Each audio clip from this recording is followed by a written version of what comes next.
আহলুল হাদিস মানে কি ভাই? আপনারা আপনাদের নিজেদের কথায় কুফরি করেন, সেটা কি আপনারা বোঝেন? একজন মানুষ আহলুল হাদিস আকীদা বিশ্বাসী না হয়ে সে মুসলিম হয় কিভাবে? আহলুল হাদিস আকীদা বিশ্বাসী না হয়ে সে কিভাবে মুসলিম? আমারে বলেন।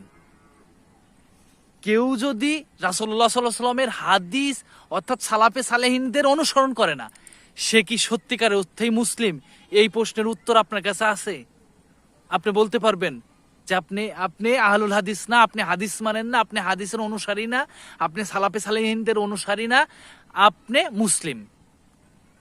এটা আপনি মানে এই প্রশ্নের উত্তর আপনার কাছে আছে? আপনার কাছে নাই, আপনি গালি দিতেছেন, নিজে না বুঝে নিজেরা কুফরি করতেছেন। যদি আপনারা এই প্রশ্নের যথার্থ উত্তর না দিতে পারেন যে আপনি আহলুল হাদিস না, আপনি সালাফি সালেহিনদের অনুসরণ করেন না, আপনি মুসলিম, এটা বলতে পারেন, আপনি বলতে পারেন না। এর প্রশ্নের উত্তর যদি আপনার কাছে না থাকে, তাহলে আপনি মনে রাখবেন যে আপনি 100% পথগ্রস্ততার ভিতরে আছেন।